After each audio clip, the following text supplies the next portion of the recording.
Hi, and welcome back to Navigating the Unknown. We are still here. Believe it or not, we're having some fun and this is working. I'm Andrea Stern of SternRep and AskSternRep. In these webinars, we have covered a lot of important topics. These are the issues to help us get a sense of what we need to be doing right now. APA LA, thank you for making this happen for all of us. We have our splendid co-host who I sincerely enjoy. Smile. You're so sweet. Hugh Kretschmer. He's an LA photographer and APA LA board member. And our two guests who I handpicked for this, consultants Amy V. Cooper and Julie Skarwecki joining us. Hi. Thank you for having us. Yes, hello. Our pleasure. Let me turn to Hugh first. Hi, Hugh. Hey, happy holidays, everyone. Thanks for coming. And Andrea, I'm thrilled. This is episode 12.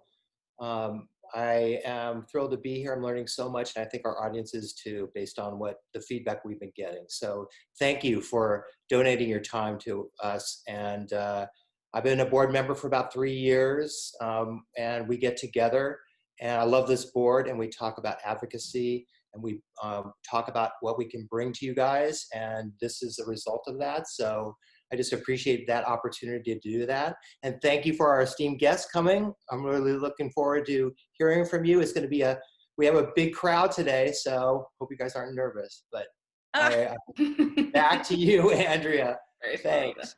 I'm going to introduce both of them. Amy V. Cooper. Amy is one of the top photography consultants in the US with over 20 years experience working as a professional photographer, photo editor, ad agency, art buyer, and as a photography agent. She has the unique experience of having been on every possible side of the camera with a variety of clients, including UPS, Microsoft, Mary Kay, Coca-Cola, Netflix, Teen Vogue, Esquire, and many more brands. Thank you so much for having me and for APA for doing this. It's been so valuable this year. Very true, especially this year.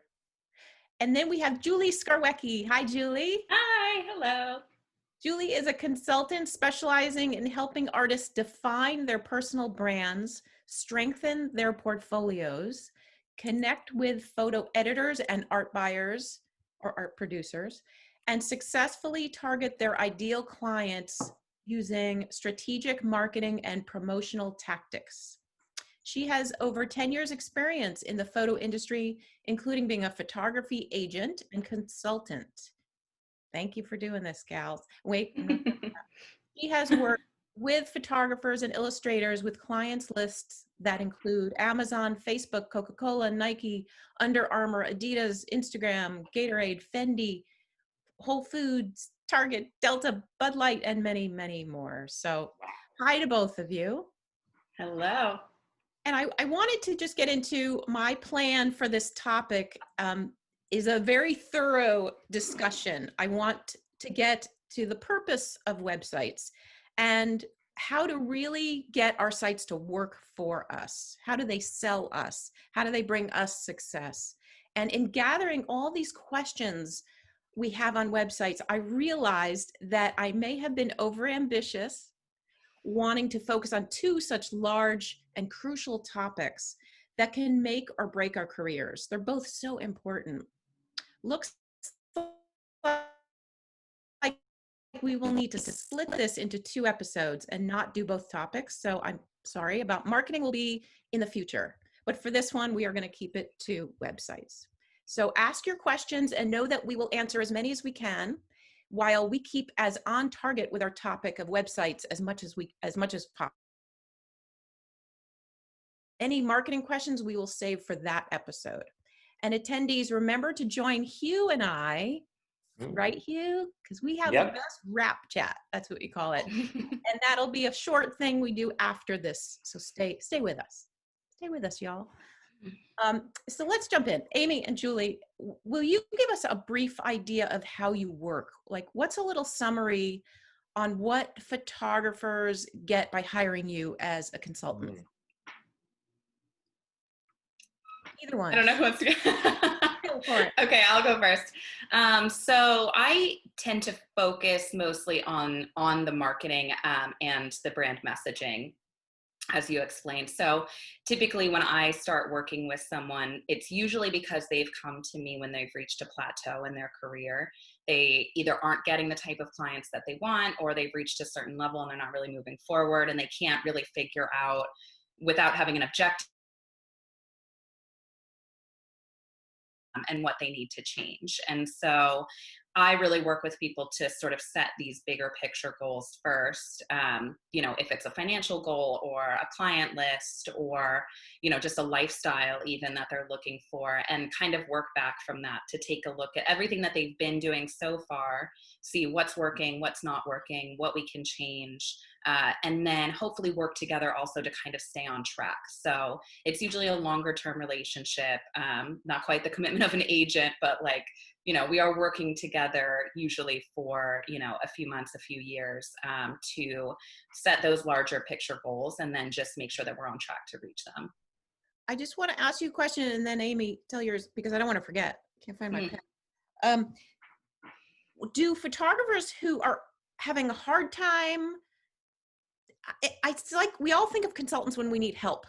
Mm-hmm. Do you guys ever work with people when they don't need help? Things are going really well, but they want to just keep up on it, It depends on what they're looking for. Like, some people come to me and everything's fine, but they just kind of realize that they really want to shoot one specific thing and they're not getting that type of work. And they can identify that it's probably because of the presentation, the portfolio, the website, the marketing, their branding, everything. And they just want to pivot. But most often it's because they need someone to tell them what isn't working because they can't see it. Okay, interesting. And Amy? So for me, I do portfolio reviews, marketing strategy.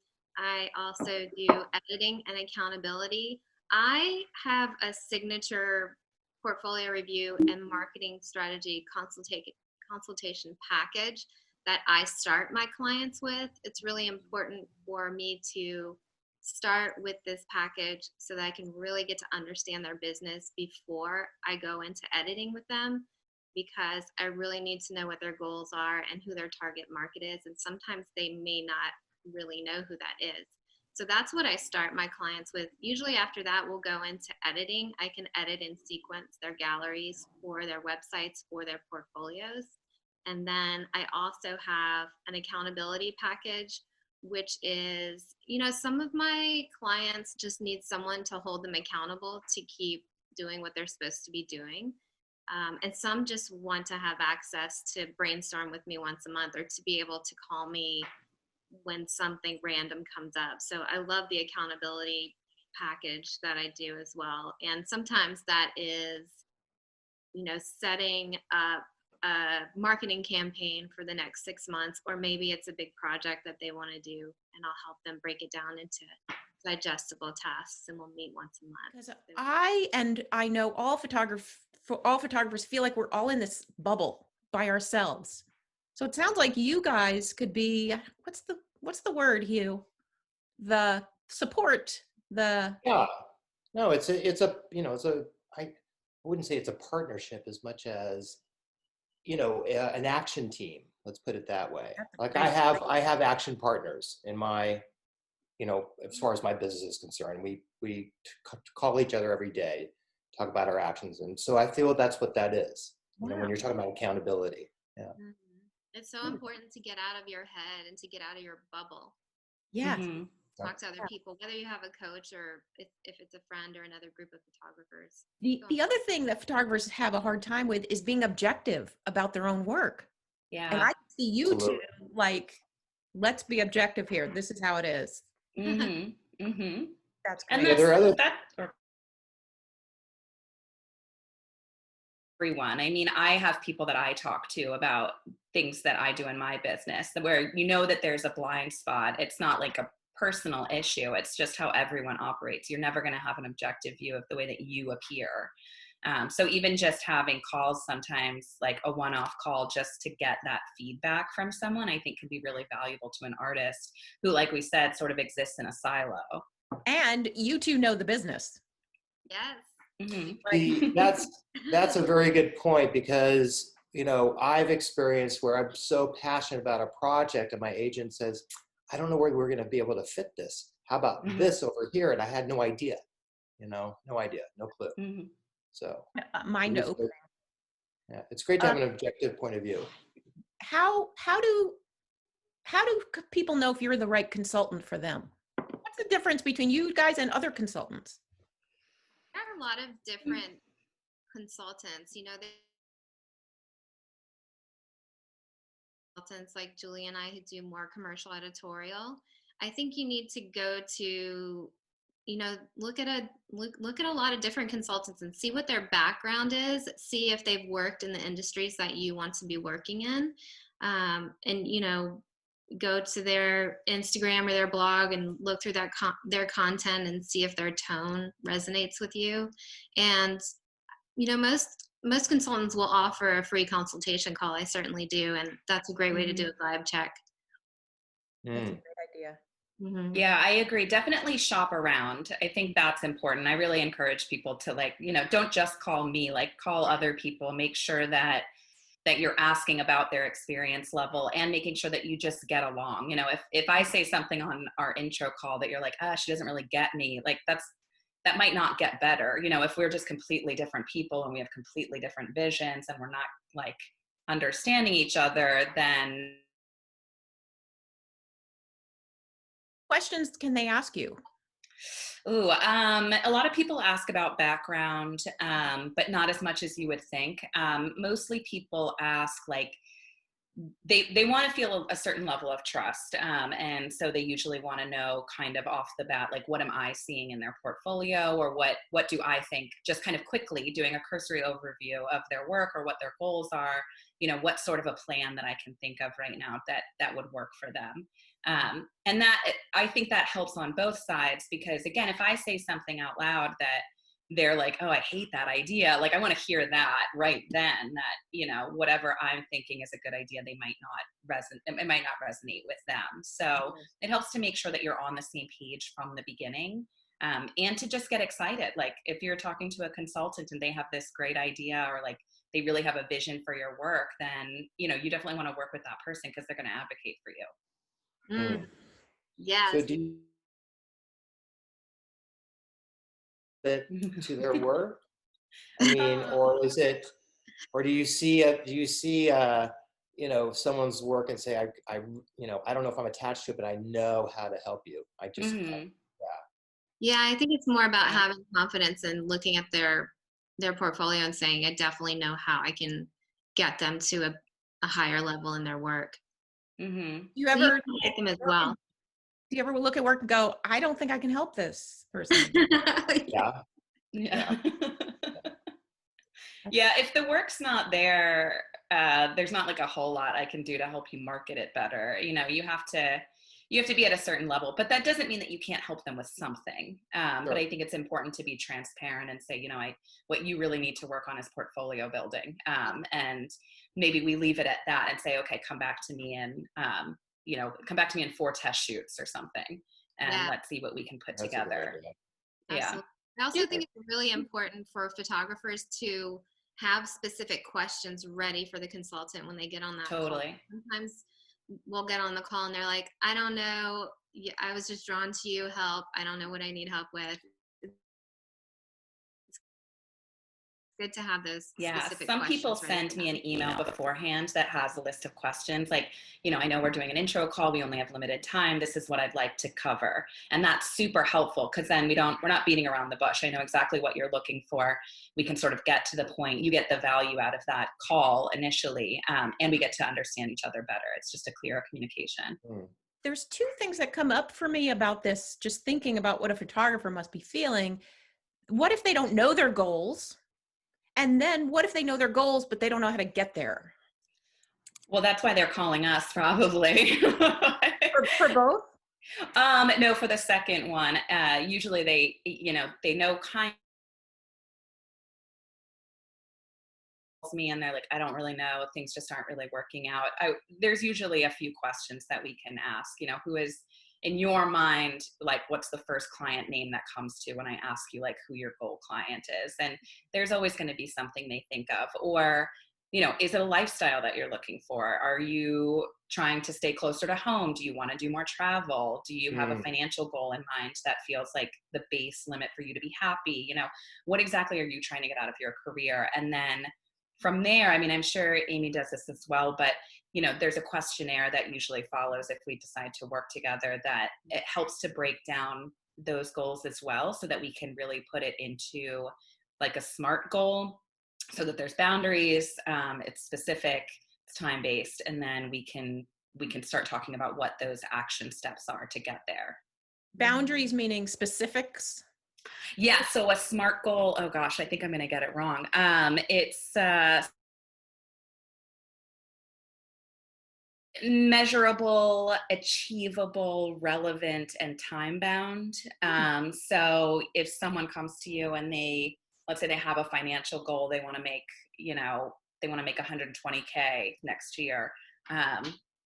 That tells me, okay, well, we need to break that down and look at what you've been doing so far and what we need to change in order to get to that next level. How are we going to fine tune your processes? How are we going to, you know, adjust your fees, your packages, your services, whatever it is? How does your marketing need to change to reach that goal? But because a lot of people will come and they're like, I want to shoot for Nike. And you're like, okay, cool. Like, well, what are you doing and when, and how are we going to reach that? So putting that into baby steps for people, like really breaking it down, I think helps to process exactly what you need to do to get there. Measurable steps. Amy, do you work the same way? I have a really juicy questionnaire that I give my clients when they sign up for my first package. And a lot of them tell me that just those questions, working on those questions has really helped them understand their business better and what they want to be doing more of. So I think that questionnaire is really important. And then I agree with, I used to do SMART goals. Now it's more reverse engineering. And I think really it's just helping photographers break these things down into little tasks so it doesn't feel so overwhelming. Are we ready for a question? Yes. From the audience? For a question, Hugh. What's the best? This is from Anonymous. What's the best way to finding your specific look or niche? I love shooting a variety of styles, but I know having a more concise brand is best. And is that true? Is that true? It is true. People always resonate to something that they can identify with confidence, like in any world. So if someone can look at your book and see exactly what they're going to get when they hire you, that they're going to lean more towards that artist than the person who feels like it's kind of a crapshoot, you know? And if you really think about it, like those people have jobs, you know, the people at ad agencies, they're reporting to someone. So they need to feel confident when they hire you that you can get the job done. So that's just part of building confidence, is to have a consistent portfolio, consistent look and feel. I think what people come to me a lot about is like, oh, I need to have one category. And I'm like, it doesn't have to be one. Like you can have more than one, but your look and feel should be consistent across those categories. You know, I want to look at your interiors and say, okay, I can see the world that portrait lives in as well. These are all in the same world. This is the same person creating it. And I think if someone's having trouble identifying that, like, I would encourage you to work on a personal project. Find something that resonates. Explore a location and go out and take as many photos as you can, and then look at those later and see, like, what are you drawn to? You know, do you go for like bright energy, poppy? Do you go for more quiet moments? Like, what is it that your eye is drawn to? And then that can sort of inform what your book looks like, because that you're always going to be drawn to that same thing. I do something in my classes. I teach photography, and I have my students, the first assignment is they have to make a Pinterest page. And they have to make a Pinterest page, and then thread. You find common threads in all those photos. They just, they have to do it 30 to 50, and it's a remarkable exercise, and they really love it. Yeah, one of my questions on my questionnaire is to ask my clients to journal their dream assignment. And I love that. I think as far as figuring out how to be more niche, I think you really need to think about and the things that you're most passionate about, because that's obviously where your work's going to shine. Mm. Right. What about different categories? I'm sorry, I don't mean to interrupt. There was one other question here. One Someone's more. You be quiet. Is vision boards. I'm really into those for photographers and myself. See, once we see everything together, we can get this vision and a visual of what it feels like. Go, Hugh, go.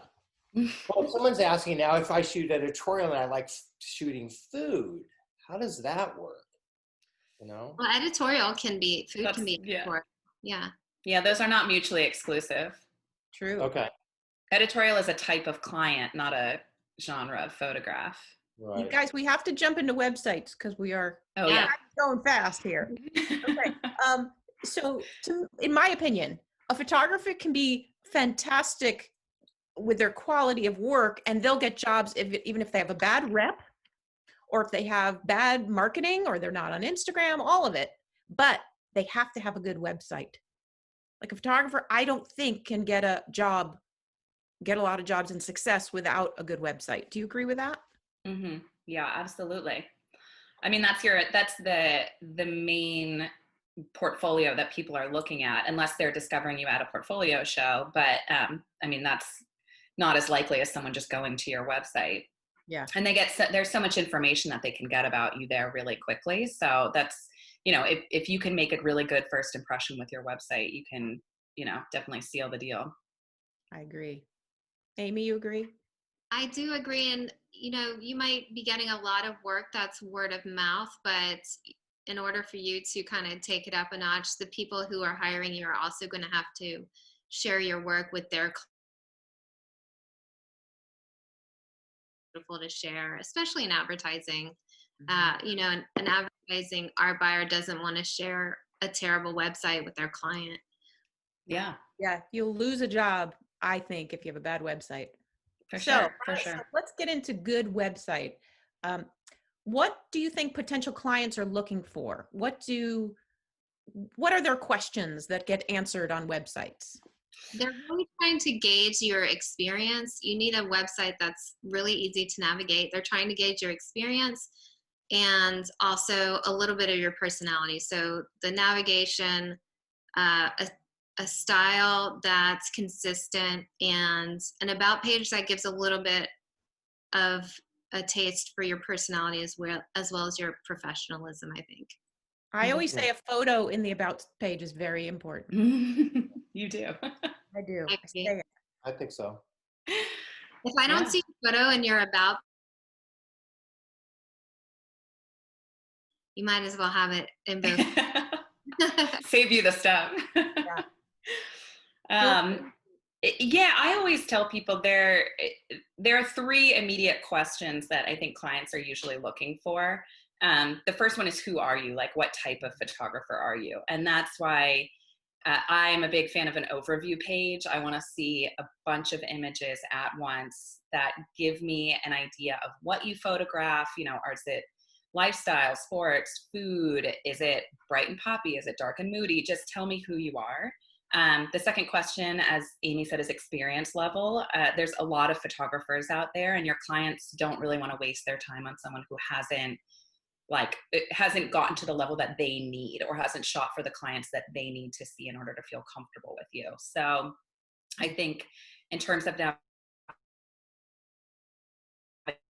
navigation, I also really love to see it broken into categories. And then I want to see some client names pretty quickly. And then the third thing is location. Your clients need to know where you're located. And that's not always a deal breaker. If you're not, it's not that you have to be in New York or LA, but they need to know where you can work, what markets you have access to, and how, if they really want to hire you, how much is it going to cost them? Especially right now, wherever they want you to go. There's so many photographers who don't list what city they're in. And as an art buyer from the advertising world, that's so annoying. And there's so many photographers who don't have their contact information. They'll just have a form. And that's crazy. Put your phone number, put your email address, and make that clickable. Make it so easy for them. And I get really excited when I see photographers who have their contact information in their navigation. So it's on every single page. It makes it so easy. Oh, I like that. Yeah, the forms are a little bit like shouting into the void. Like if someone has if they're looking for, an art producer is looking for a photographer for a project, like they don't know how often you're checking that info at your name email address to know that like you're actually going to get back to them. I would think they'd get very nervous. Is this person would. message? And there's no phone number sometimes. Oh God. Yeah. That could steer them away from using you. Yeah. Yeah. Little changes can turn someone off really quick. If you make it too difficult for them to get the information they need or to get in touch with you, they'll just find someone who makes it easy. Agreed. Same goes, I see this too, which we'll talk about in the next webinar, but in your marketing materials, make sure that phone number and email address is right there at the top. Mm-hmm, mm-hmm. There's a question if we're ready for one. Okay, go for it. From Tracy Tarek. As an agent, I'm reconsidering my homepage. Tracy. At first, I thought it was important to have to have categories front and center, but now I'm wondering if I need to have the names of my talent front and center instead of listed under the tab of photographers. Any tips? Or what are your favorite style of home pages? There's two questions. I think it's important to list your photographers, but I also, especially for rep websites, it's so important to be able to search by category of work. Like I need to be able to easily find all your lifestyle photographers or all your food photographers. So like a separate tab for that, I guess, right? Yeah, separate categories tab. Yeah. And then the homepage. Interesting question. Because I also wonder, sometimes we don't really have homepages anymore. Unless it goes right to the overview. Mm-hmm. I think, I would rather see the list of photographers. Because that tells me also if you list your photographers and maybe under, I see a photographer's name and then it's food, lifestyle, portraits. And then the next one is, sports, fashion, whatever. And then I can also search by category, but I can quickly get an overview. So if I'm looking for a photographer, I can go to that site and see, okay, well, they don't really have anyone who does fashion. So what if this isn't for a rep, but for a photographer? Do you think they should have a homepage? Or if it's not a fan of a splash page, overview. I think it's a waste of time. Yeah. Yeah. Straight into it. Go right there to it. You got it. It's also, it's super stressful. Yeah. Mm-hmm. And like, what are you going to do on that homepage that's going to make that big of an impression? You have to choose one photo that represents your entire work, which you're not going to be able to do. You're going to stress yourself out. So just skip to the overview page where you can show me your whole vibe and all like the range of what you can do in a well-organized way. Yeah. And it'll slow people down to have to click again. Mm-hmm. Then you have to figure out, okay, where's the navigation? And you're looking around trying to find that, or are you waiting for the image to pass? Yeah. Mm-hmm. I wonder how many seconds an art director or producer looks on a website, I say 2 or 3 seconds. I think standard is that you have 8 seconds to make an impression before people bounce. But even that, if someone knows what they're looking for and they can't see it, they're just going to leave. They're not, people aren't going to spend as much time on your website as you think that they are making decisions. So you got to give them the answers. And and make sure those first photos on your overview are what you want to be shooting, right? Mm-hmm. I'm sorry for No, that was great. Viewer friendly is the term, right? How do we all have viewer friendly websites? What does that mean? I think that your categories terms. Mm-hmm. I think I like seeing larger thumbnail images that I can scroll vertically. That's the easiest for me. And I love navigation should either be at the top or on the left. And then to what Hugh was saying about having your best work right there at the beginning, keep in mind that people are likely to navigate your website. If your navigation is at the top, they're going to navigate from left to right. And if it's on the left, they're going to navigate from top to bottom. So you want to have your favorite work either at the top or at the left, on the left. That's interesting. Yeah, that's great. I mean, I agree. You start with the strongest category, obviously overview, but then whatever it is that you want to be hired for, that's your strongest work, that should come next. And then you trail off. That's why like contact is at the end, because we want people to take that path with you, to start at the strongest and go. I'm doing it like we're at the top, but go across, and then they end with contact because they love everything they've seen, and now they're going to call you about this job. And I love what you said also, Amy, about the thumbnail version and vertical scrolling. I think that's important. Being limited to only looking at a slideshow is a really good way for me to like leave a website. I'm not messing with that. It's too time consuming. And in fact, any option where you can't look at both a full-size image and a thumbnail is probably a bad design, because different people do have different preferences. Some people want to see one image at a time really big. If someone's pressed for time, that's a time suck for them to go through your whole portfolio. They want to just get the overview. So make sure that you can change between the two, and then you're not trapping me in a slideshow that I don't want to be in. But also, don't assume that someone's going to go to your website and understand how your navigation works. The ability to go to a thumbnail view, but don't assume that someone is going to know how to do that. Should be clear. And also be careful by having too many drop downs or sub navigations, because that too, you have to be really careful with the UX, because some of these things take a few seconds to figure out how to navigate, and you have those 4 to 8 seconds. Yeah. And I think what you said also about using industry terms is really important. I think people don't really think about that, but in terms of the SEO for your site, it's really important that someone can look for lifestyle and find a lifestyle image, not look for life, or like don't call portraits people necessarily. Like sometimes that might work, but don't just give like creative names. That's not the area where you should be getting creative. Just tell me exactly what I'm looking for, so that the SEO on your site is stronger, and when someone's looking at it, they know exactly what they're going to. You guys do that? Yeah. Mm-hmm. I mean, to a point, like I'm not a web developer, but for a photographer's website, there's not a whole lot of opportunity with text. So there are specific ways that you can strengthen the SEO on the website that is just specific to a photographer's website. Okay.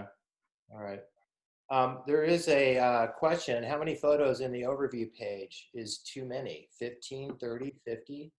I think that really depends on the size of your thumbnails. I say for any gallery page, you could have 25 to 40, but it really does depend like how small. You can have more if you have smaller thumbnails, less if they're bigger. But I usually say any gallery should be 25 to 40. How big are how big do you think a decent size thumbnail, or is that a choice based on the work that they're presenting? I think anything more than like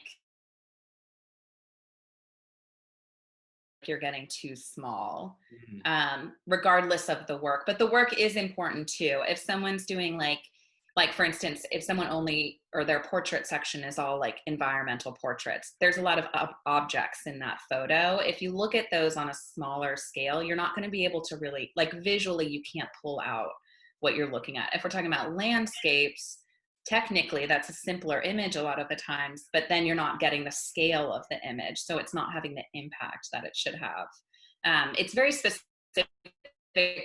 to like the image itself, but I usually say no more than 4. I don't want to see more than 4 images wide, because that it just hurts to look at, and you don't know the size of the screen like that people are viewing it on. You don't want to shoot yourself in the foot there.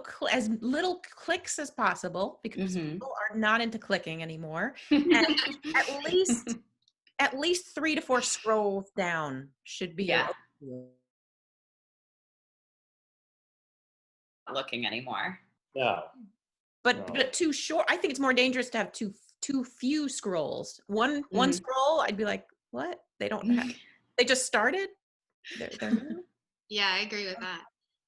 I want to get into the clients looking from the photographer. When they look on a website, and actually this is a question from someone, Alex asks, what are some qualities to emphasize that agencies and clients look for when choosing to work with a photographer? Like how do we make the client, how do we reassure the client? What do they want to get from the website? I think that, oh, sorry, Amy, do you want to go ahead? Sure. I think you need to really appear to be specialized at what you do. That's probably the most important thing. But aside from that, having that client list on the bio page is really good. And also, I can tell when I'm looking at a photographer's work, how working with. I think that's really important, especially if you're getting into trying to work with bigger brands and advertising agencies. And also be careful about the grammar on your website. That's important. Have a copy editor help you with your bio if you're not sure about it, or definitely get other people to take a look at that. That's a super smart suggestion. Yeah.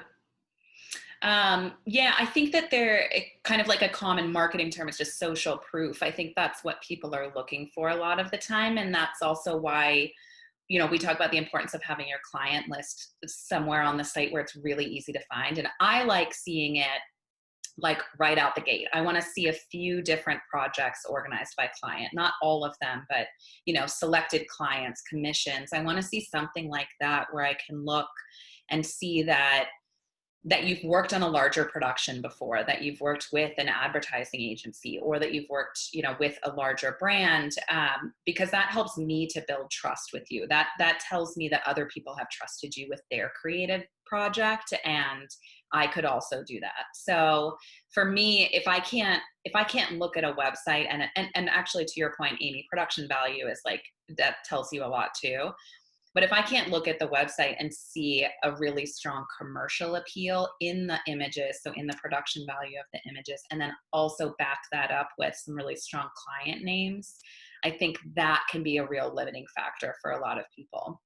And I'll talk to people who I look at their website and I'm like, okay, well, they kind of have a client list in their about page, but it's not that big. And I'm kind of getting a vibe from their overview and their portfolios. But then when I talk to them, they've got this huge client list that they're not putting onto the website in an easily digestible way. And that's just such a missed opportunity. Like, tell me that you shot for Corona and show me the images, and then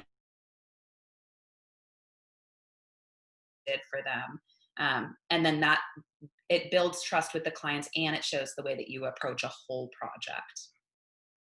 I want to get to the overview. There's always this thing I feel I want to be able to click on an image on the overview and it will take me to the others in that same campaign. Yes. So I want the overview to be directly linked to the projects or Sure. work. Something that shows more than just, I want to see more of that one. Okay, I'm going to see more of that one when I click. Yeah, some people don't have that though, and that's where that gets tricky. If that's the standard for your design on your website, you're going to run into a roadblock if you have a project where, let's say, you really only had like 3 final images. Are you going to take someone to a page where there's only 3 images in a portfolio? Because then you're locked in a little bit, Yeah. You guys advise on which server, to go to, Photofolio? Yes, absolutely. Yeah. Who do Okay. you like? Who do you use? Who do you recommend?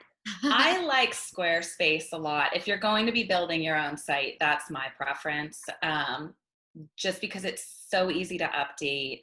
If you need to make changes that aren't available in Squarespace, the cost to hire someone to make those changes is very minimal, and there's a lot that you can achieve. And the SEO for Squarespace is very adaptable, and it's a great program for just kind of upping your like search results. I think it works really well for that specifically. Amy, do you have any thoughts? I don't want to play favorites, but it really does depend on, are you really hands-on, hands-off? Do you need to customize things? And then also there are some website template businesses that offer things that are more specific to photographers. So a photofolio offers the ability for your clients to create PDFs, which can be really important. So if you're working with a lot of big brands and advertising agencies, that might be the way to go for you. I absolutely love format. It is so easy to use. To me, it's way easier than Squarespace, although I do love Squarespace. And they both have so many features, and I see what they are starting to develop for the years that are coming, and it's really exciting. And I think Photo Shelter is working on new features right now. Who am I missing? WordPress is WordPress is a lot more customizable, but you really have to kind of know what you're doing, have a little bit of experience with building web pages. It can get tricky. It's also, in my opinion, having had a few business websites through WordPress, it's a little, in the past has been kind of hackable. So that kind of concerns me. Really? Huh. Might be different now, but yeah, I mean, because it's so popular, I think my husband and I both have had WordPress websites that have been hacked into a little bit. Gosh. It's been a few years. I've been with Format for quite a while.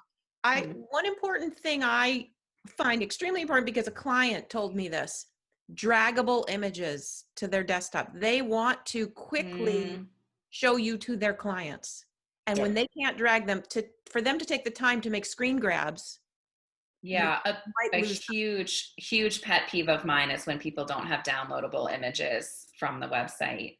And I understand it feels like maybe you're just letting people take your images, but the cons outweigh the pros to that.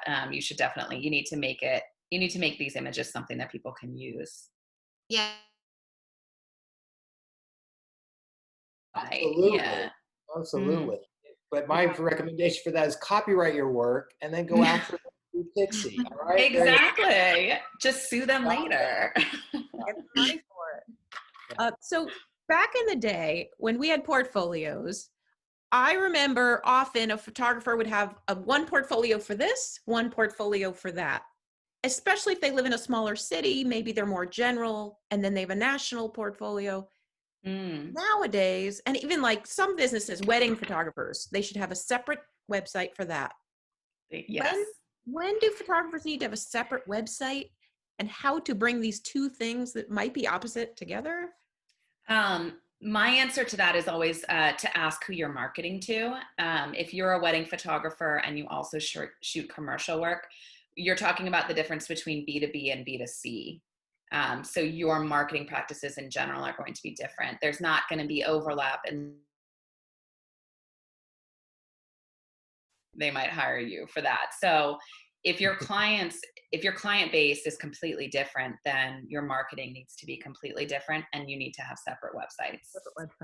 Yeah. I mean, if you're just talking about, some people that I talk to are like, I do portraits, but I also shoot food. Is that separate? And it's like, no, that lives in the same world. Because there also is a world where someone hires you for a campaign where you need portraits and food. Right. You probably need lifestyle as well, so you should do some test shoots. But in the meantime, that can all live on the same website. Yeah, that's really smart to think about it in terms of marketing. Is it a completely different client? So you can have commercial, editorial on one website, but what I call retail photography should be separated from commercial work. So headshots, family portraits, weddings, things like that should be separate. I also think fine art should probably be separate too. If you're a photographer. I agree with that. Yeah. What about the video and photos together? There was a question about how much do I emphasize video? Lot. Right? No, a lot. That should be on the splash page too. So when or the overview also. Yes. And all types of motion. Yeah. I like to see it mixed in.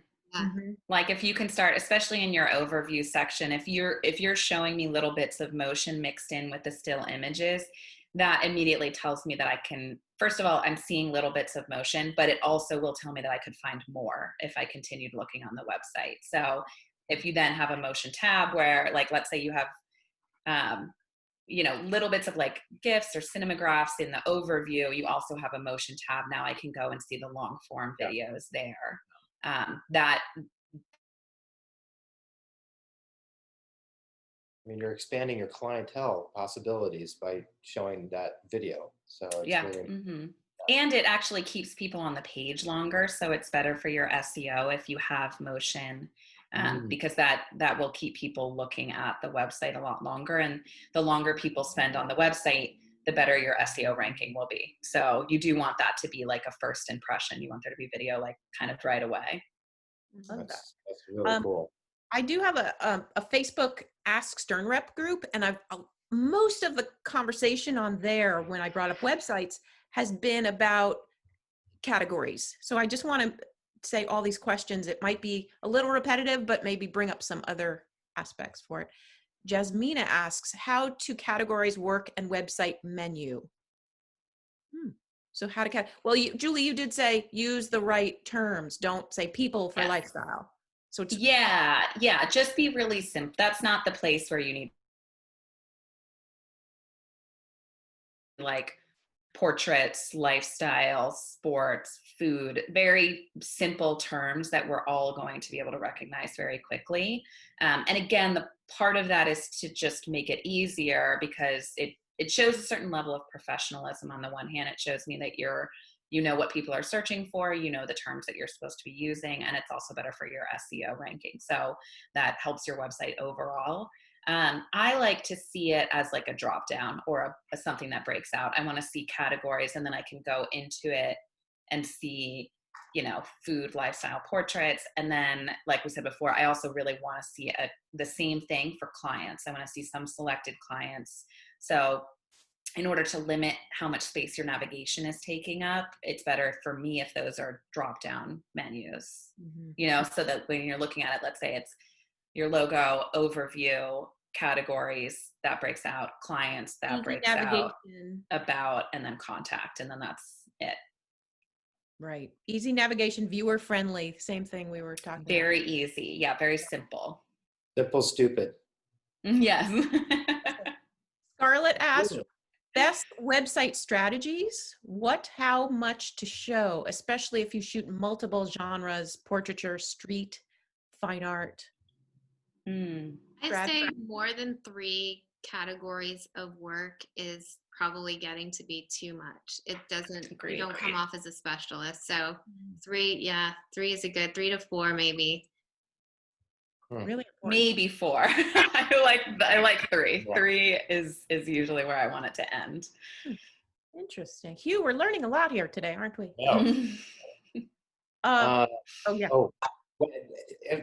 Going back to video a little bit. So one other follow-up question from was, do I call it motion or do I call it video?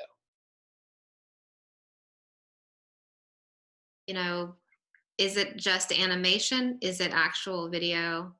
Yeah, that's a good point. I think that's the answer right there. Good questions. Keep these questions coming in. We have still time for them. Zach asks, I would like to hear more about how to focus a portfolio when you are shooting a variety of genres. Obviously, commercial work comes from having a tailored style and point of view. But if you are an action photographer, for example, is there ever space for something like landscapes? If so, how do you best incorporate that? Yeah, I think if you're shooting action and landscapes, to me, go together just fine. And you never know when a client's going to want you to shoot a plate, for example, or a background. Good point.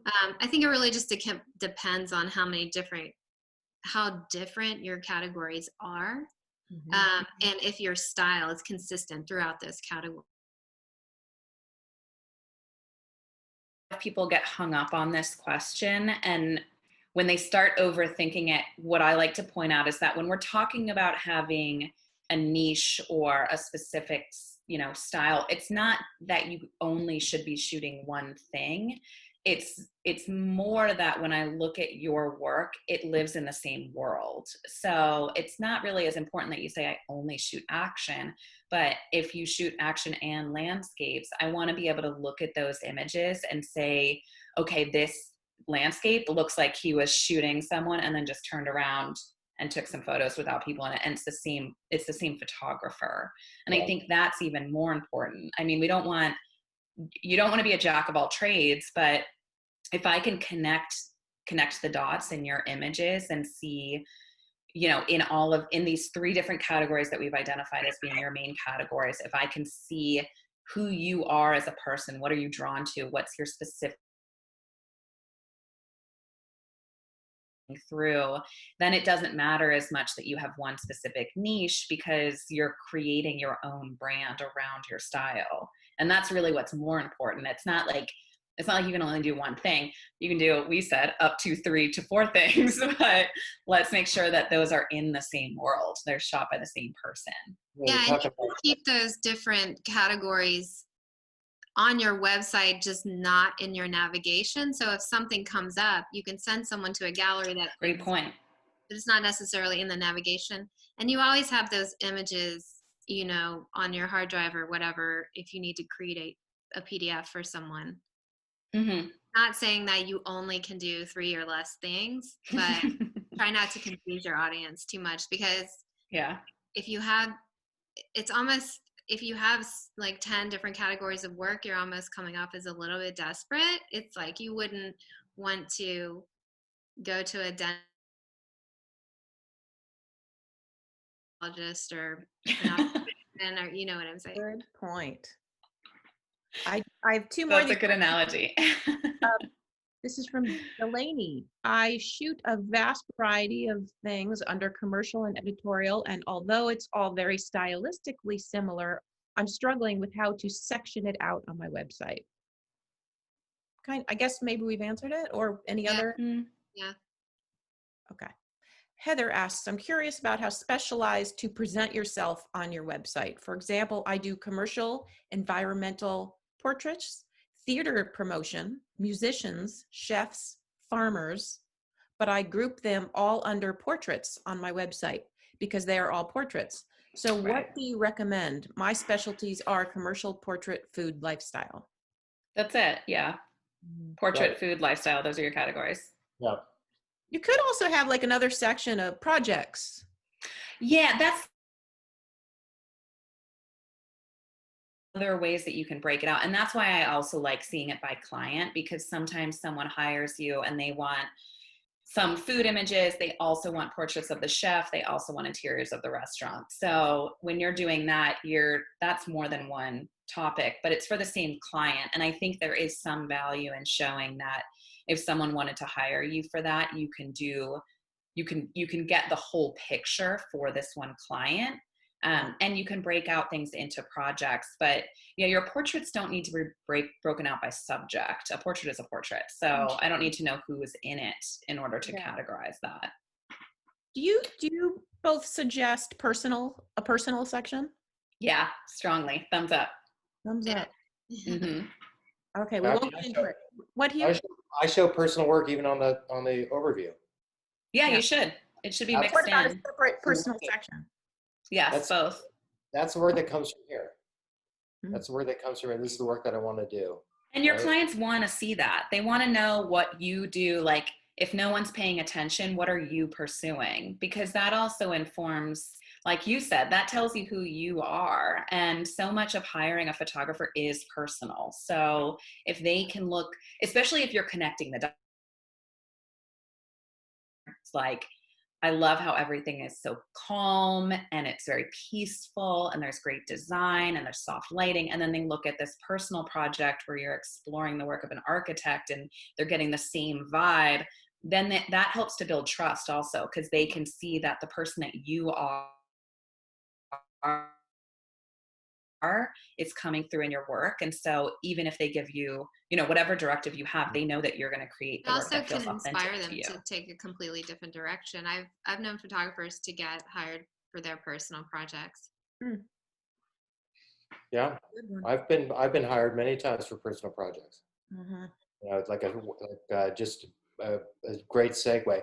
There is one question I have from someone about travel and automotive categories going together. He seems like it doesn't really work for him. How do you suggest that person fuse the two together? I think assume they have. I'm wondering if, like, you include, I don't know if he shoots lifestyle too, but I've seen a lot of lifestyle photographers. Julie, we do lost your video. Oh, I'm you did. back. Give me 2 seconds. Okay.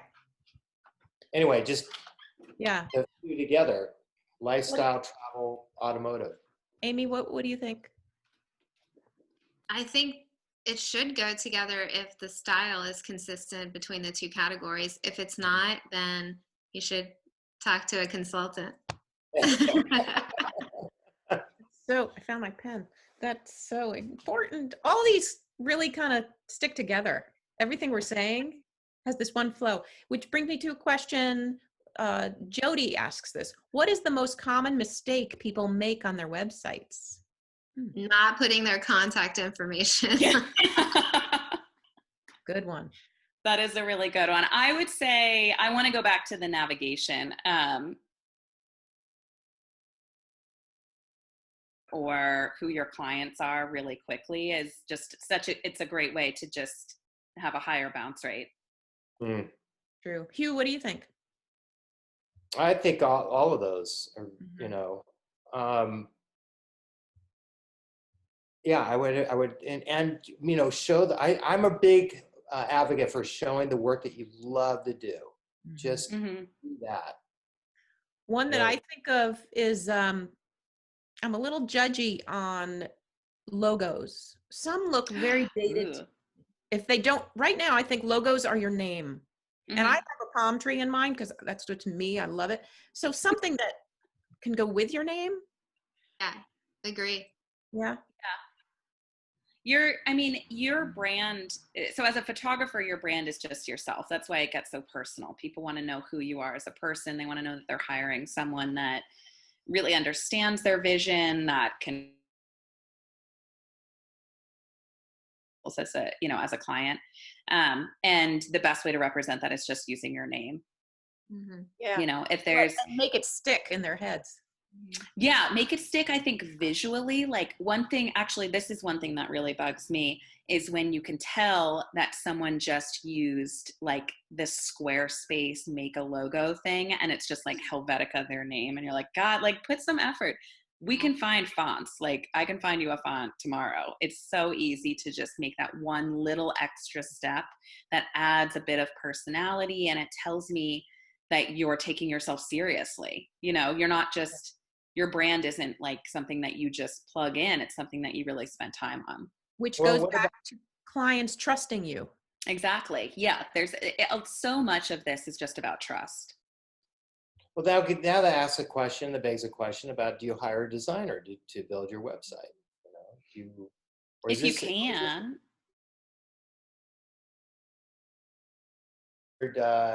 Recent students from our college before. I think there are ways to do it.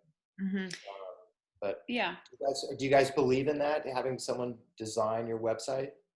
I do, but I think it's a luxury to some people. You know, I don't want to tell anyone to invest a few $1,000s on a beautiful website if, you know, if they're also trying to attract clients. That might not be the first step. That might be something that comes later in your career.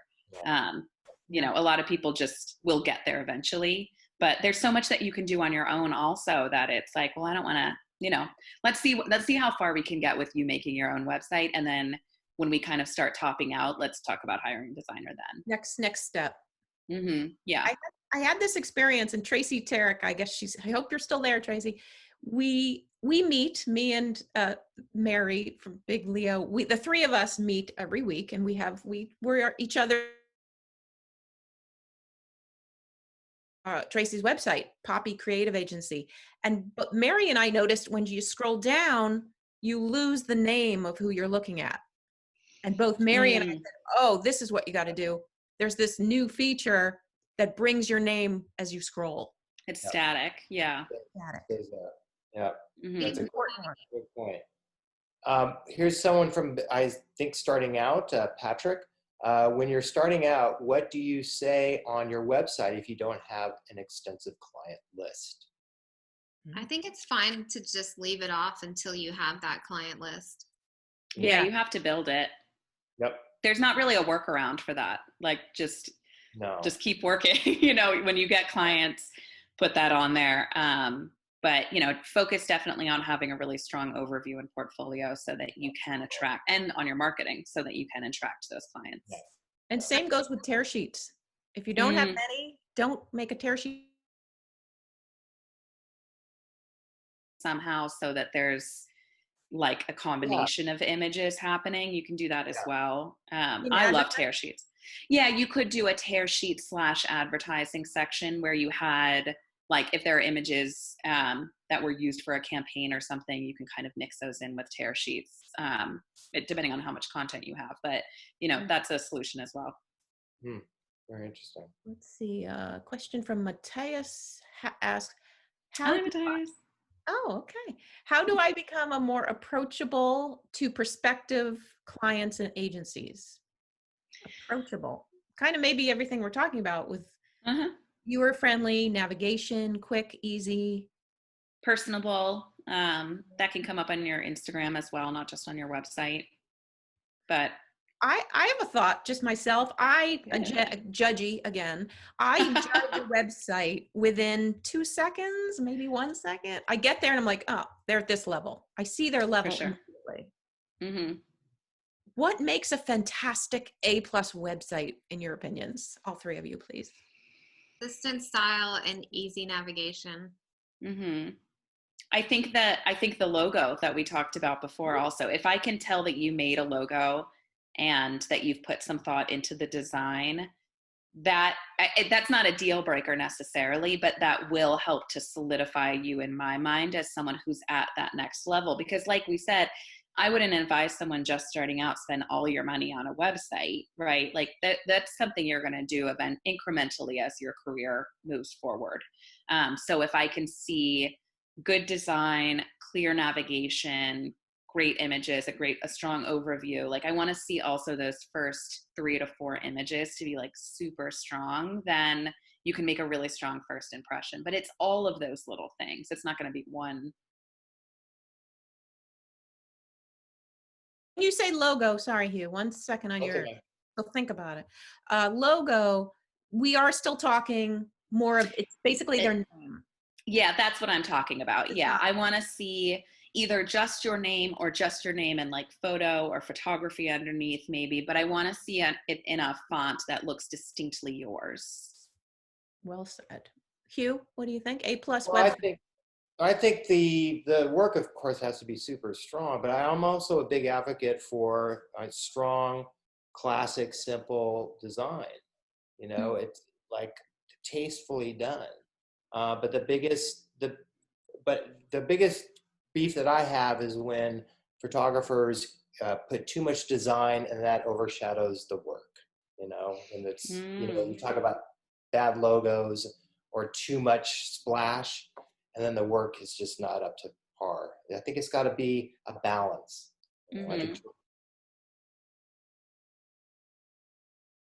For me to answer my own about how judgy I am when I rate somebody, I think my rating is based on how specific. Do they own this category of what they do? Are they specific? Is the client going to know their name when they're looking for that thing? That to me is. We have some questions from Megan in Chicago. She's asking about a very big subject for today. What do we add or include on our website for COVID safety blurb, work in place examples, anything that is more today related, or should that just go in a newsletter and stay off the website? No, I think it definitely right now needs to be on the website. It shows that you're being proactive, that you have, your precautions in place, and to be able to show your clients what you have done, whether or not it's creating in place or being able to that that's also building trust with them, that you're paying attention to those things. And, don't just have a little blurb about we're able to shoot safely. Like, go into some detail about it to help them with that comfort level and build that trust. Mm-hmm. Knowing what you can do at home is like what your capabilities are right now, I think is really important. People who are shooting product and food and still life and have their own studio space are in a really sweet spot right now, because people can just send you that product.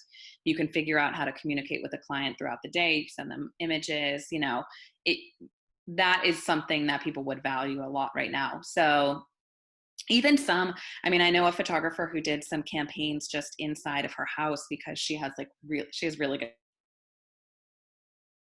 Oh, shoot. Was there? Julie.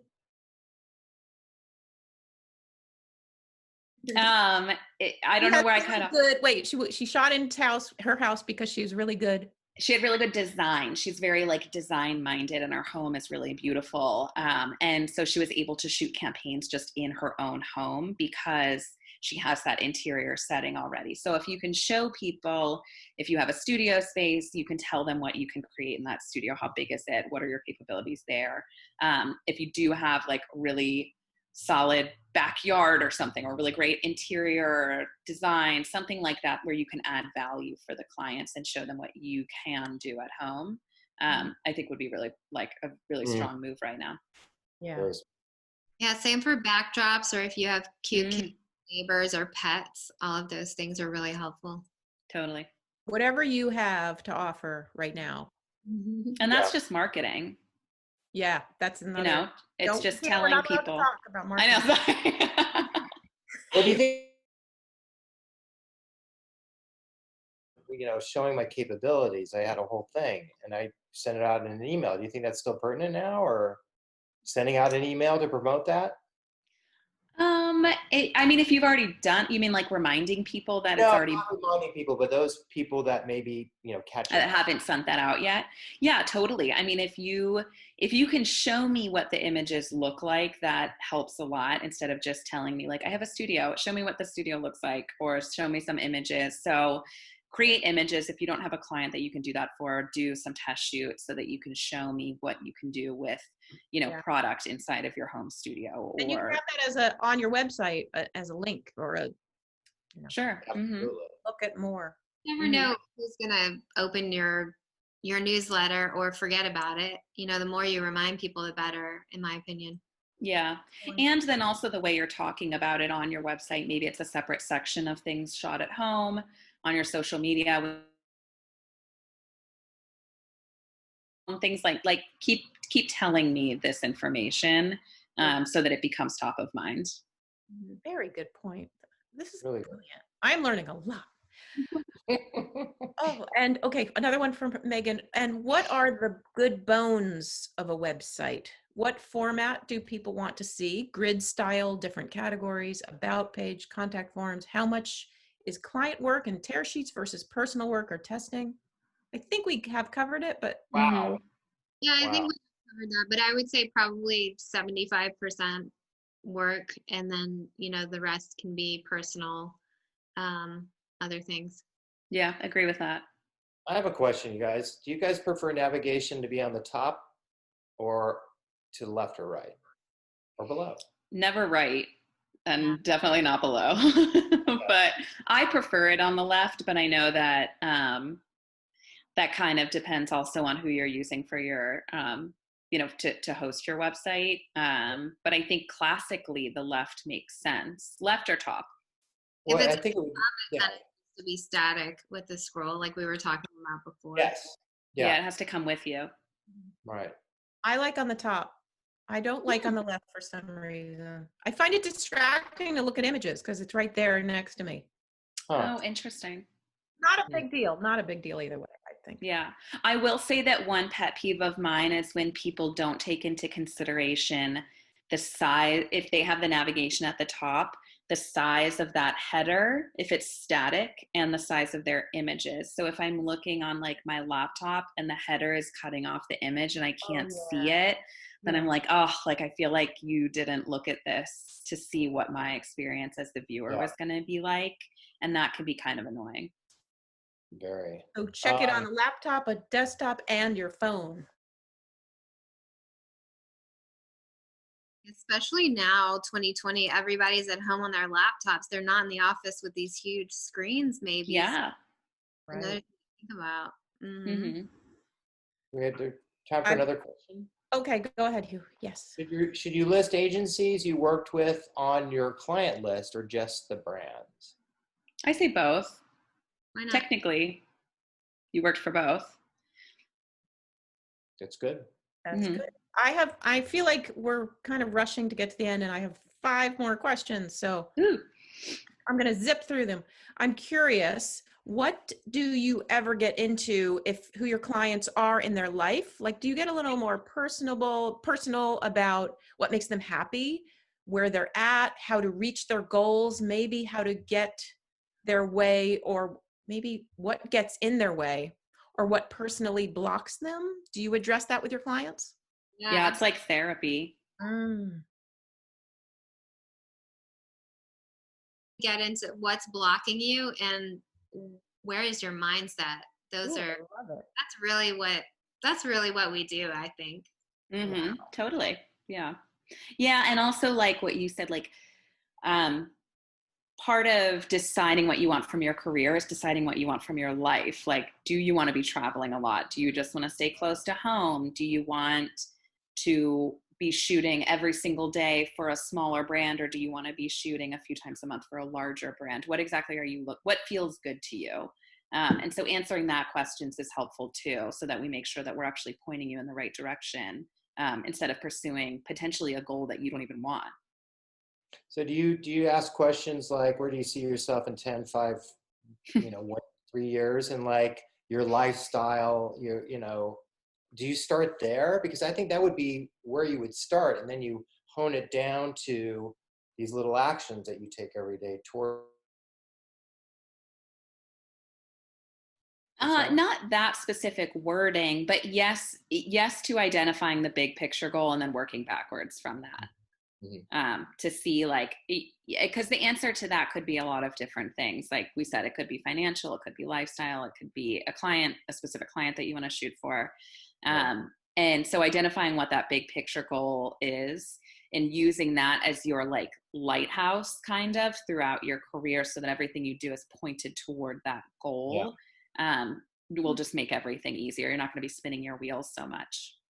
I also feel like the industry is changing so fast, and I mean, just 2020 in general, I don't think we can plan 5 years down the road anymore. I think I actually stopped offering year-long packages, and I just go, let's just do 6 months at a time, because you don't know what's going to happen. Big changes. Yeah. There's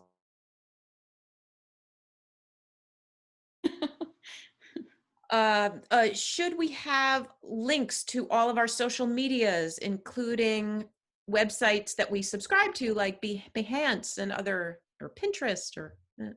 I think you should have links to the websites that you are active on. If you haven't updated your Behance or your Tumblr in 2 years, don't put it on there.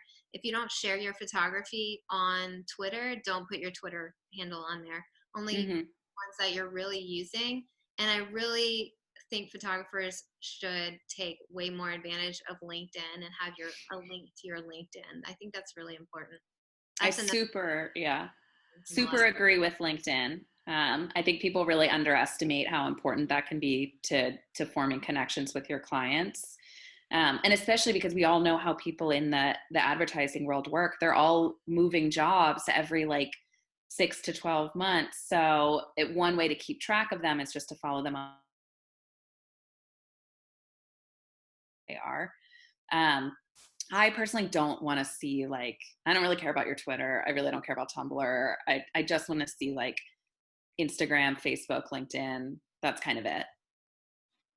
So would you post stories on LinkedIn that you would on Instagram? Or in a different More of a way, written, but yes. right? Okay. I want to see the whole package. I want to see, like, if you're posting something on LinkedIn, I'd rather see like this recent campaign that you did for Coca-Cola. Here's a few different images from it. Tell me a little bit. Maybe you're calling out credits if you can. And then that's kind of it. I don't want to see like one-off photos like here and there kind of scattered around. I want it to look a little bit more Look professional. at the story. Yeah. story. Mm-hmm. Exactly right. Yeah. Mm-hmm. I think LinkedIn can really serve as almost like a blog now. And the great thing about LinkedIn is if someone in your network likes or comments on something work. So it's incredibly valuable. It's, you know, it's like how Facebook used to tell you so and so liked this thing.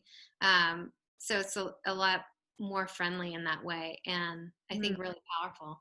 And probably your clients, if that they're all friends with other people that are your client, potential clients as well. Yeah, you're kind of creating a word of mouth Yeah. relationship with people that you don't know, which is kind of what you want, because there's also, like we said, that's just building trust. I love it. And Love it. LinkedIn has really evolved in the past couple of years. It's changed a lot. Mm-hmm. I agree. Last question, and then I have my question. How often do you think we need to revise or revamp our sites? I think that depends on how much content you have. I like to see it intermittently updated and then maybe once a year. But you can add one-off images here and there. Uh-huh. I think you need to be making some kind of update or change to your website every month just to let Google know that you're alive.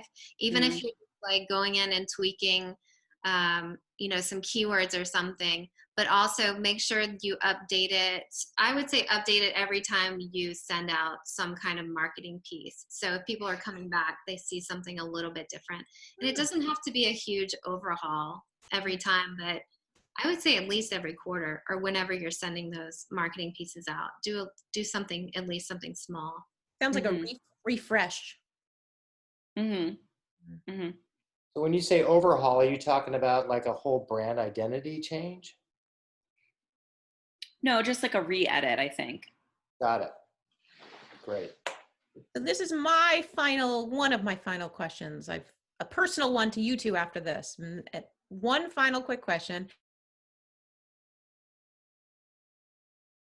Characteristic of those photographers who do really well in their career after you work with them.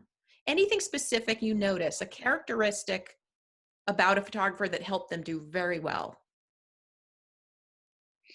Like what? I think consistency. I think having someone who's able to identify what their like unique value proposition is, what it is that makes them different from someone else, and then lean into that in all aspects of their business. So taking everything we just said, you know, if you're someone who is really fun and poppy and bright, I want to see that reflected in your branding, in your website design, in your social media tone and voice, and in the images that you're sharing, in the way that you communicate with your clients, the way that you are on set.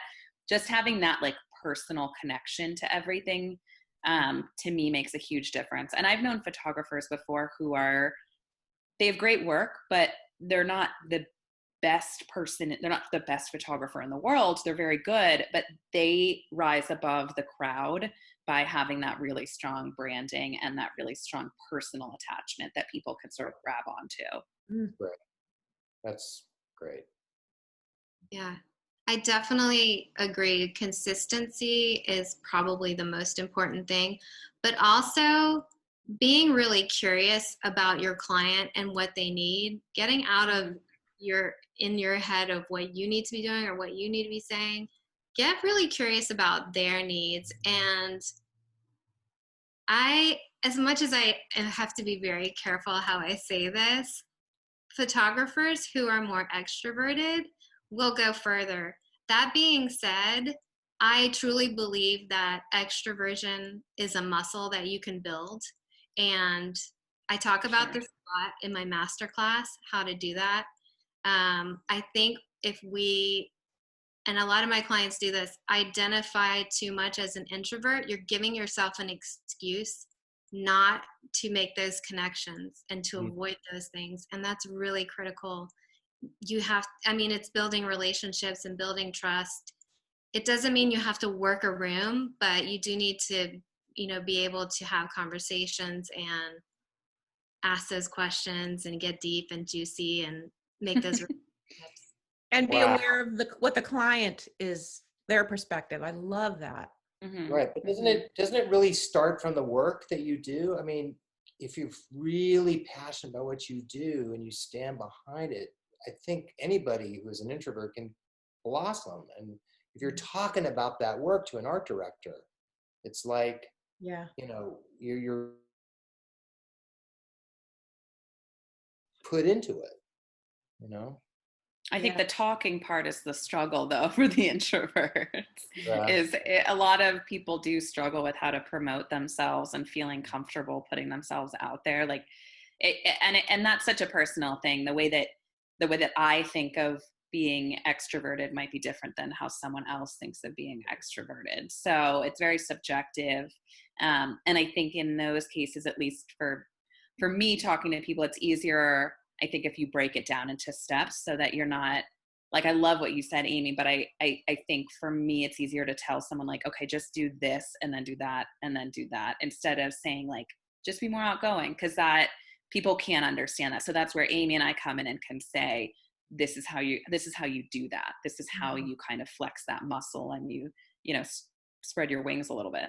I think I've gotten so many questions lately about, I'm doing an email campaign, but I have no idea what to say. Well, we can into that next month. Yeah. Good teaser. Hugh, are you going to say something? Yeah, I was going to ask you, do you coach for photographers for their creative calls? Let's say they get we want to have a creative call. Do you guys get back there and coach them? Absolutely. Yeah. Oh, that's great. So good. My Full final service. What? Full service. You guys are full service. You guys are the Swiss Army knives of the photography industry. My final personal question to all of us. Soon we will say hello to 2021. What is something you have learned from this wacky 2020 that you do want to keep for your life in 2021?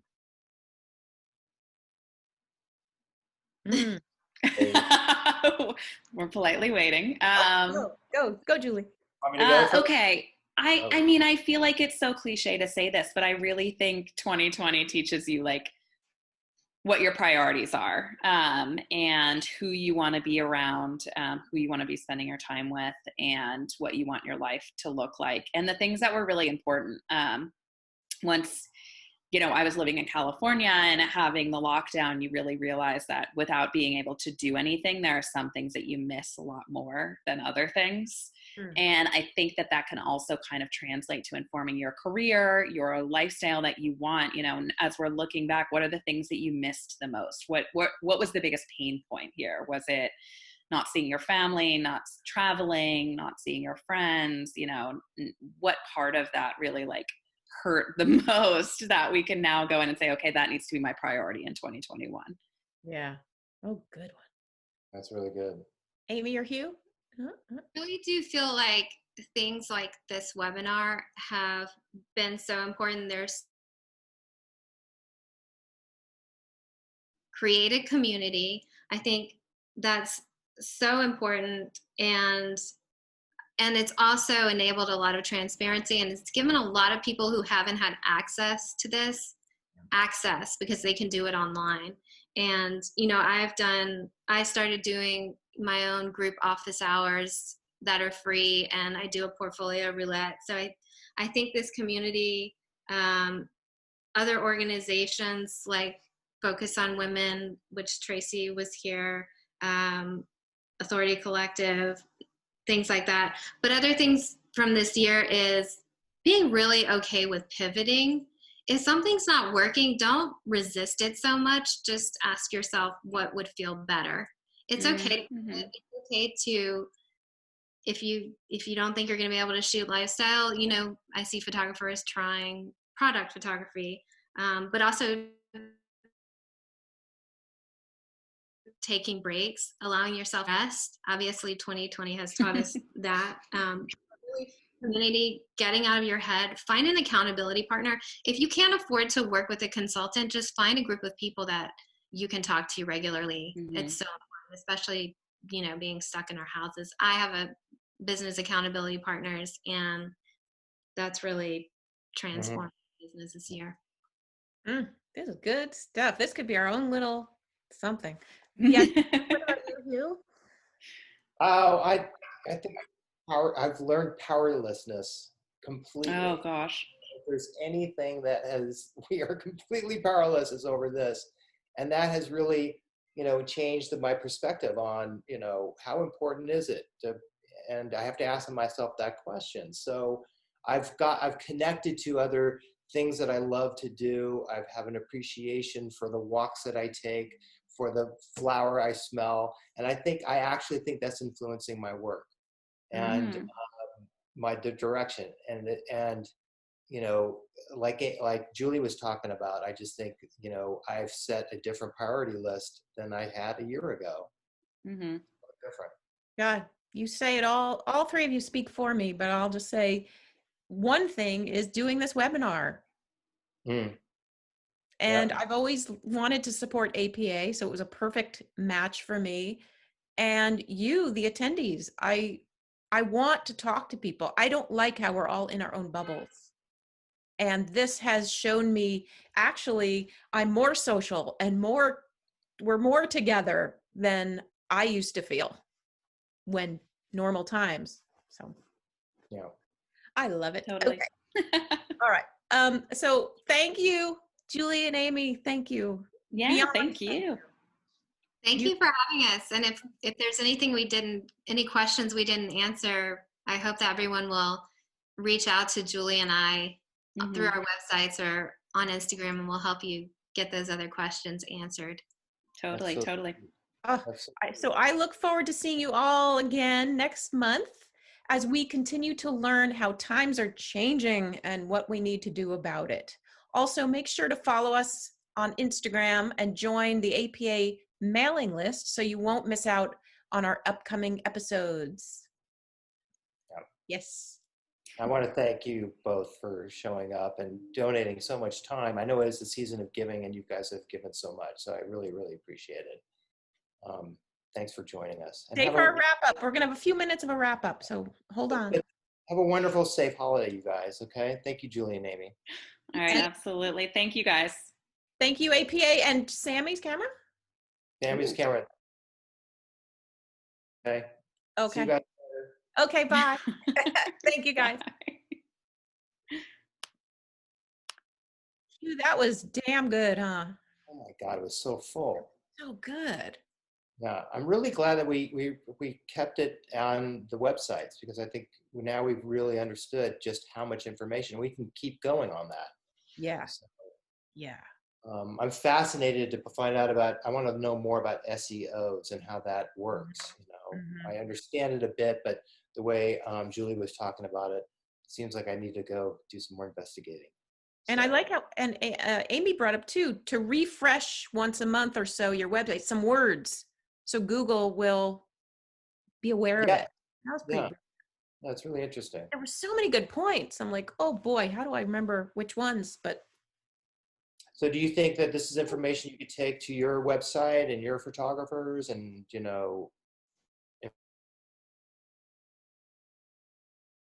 and for myself, for everybody, and for me to help describe it? I think for me, mostly it was how they articulated it. If they put it in words, I'm like, yes.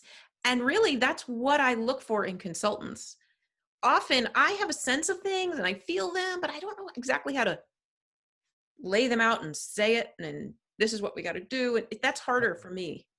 Yeah, they seem very seasoned. They know exactly what's going on. So. And they know how to say it, which I think is their focus.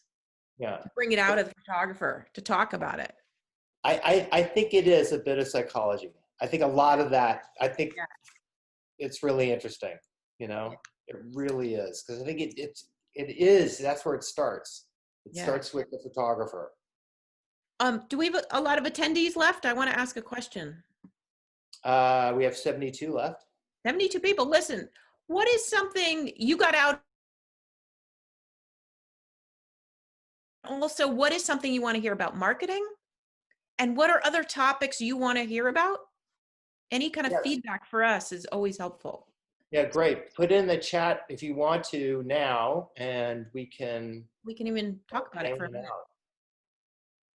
Because I'll see them all. I enjoyed doing our pre-chat last time. How to email editors is one. That's the first one that came up.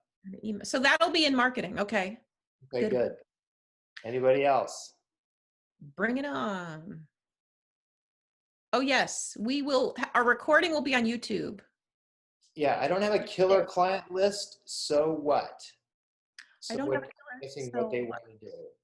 So what oh, how do you get the killer client list? One way I do it is I look on other photographers' pages that we work the same way. Who are they working for? That's one way. Oh, here's one. Dealing with imposter syndrome and competition. Ooh. We need to get them back on here to talk about that. Yes, we do. We need the consultants. Yeah. Thank you. And transitioning from events to big name shooting commercial work for those brands. Transitioning, that's really important. All that we talked about today. Yeah. How to establish first contact during Corona times. I normally send a mailer and follow up via email, but this doesn't work for now. Yeah, the mailers, I think, unfortunately, those are going to go into the trash if they even make it to them. No, I think the general consensus was that, everything should be electronic right now, period. Yeah. So, how do we get experience and learn to work with a team like producers, stylists, etc.? Are people usually open to free testing? Some are open to free testing. Yes. And sometimes the producer has an underling that they're working with who is, they're, learning the process, so you may be able to go there. I've worked with stylists straight out of school. Sometimes the stylists have an assistant that you can work with, so that's a good way to start. Yeah, I would say definitely if you're not so busy, that is something you should be doing right now. Yeah. Build your team, meet with people, find new assistants, find a dig tech. Shoot work if you can do it. Yeah. Okay. Takeaway, you live and die by the first 8 seconds. I say 2 to 3 seconds, but okay, 8, I'll give 8. Someone says, here's an interesting one. If the client name is big, but the work is not great or matches your style, include it or not? Oof. I'd say not, but in the client list, you put their name. Yeah. Because the visual, it will bring you down. No, that's true. It's very, very true. So. You got to go 3 minutes ago. I do have to go. Now I want to say thank you, Andrea. Thank you, APA LA, and the wonderful board I'm a part of. Thank you, Patty Silverstein, for being behind us the entire way. Thank you. Thanks to Sammy's camera, our great support. And I would love for everyone to join APA because we are here to advocate for you. We are here as a community, and we're here to support you. So we're a hub. We APA, we're a hub of information. We the hub. So, and happy holidays to everyone. Thank you for joining us. Okay? And to you too. You too. Right? Thanks for being my partner in this. You are. Absolutely. It's my pleasure. Really. I'm speechless. Aw. Happy holidays. You're making me blush. Now I'm going to imagine. Next month. Yep. See you next year. Next year. Okay. Yeah, bye-bye to 2020. See ya. See ya.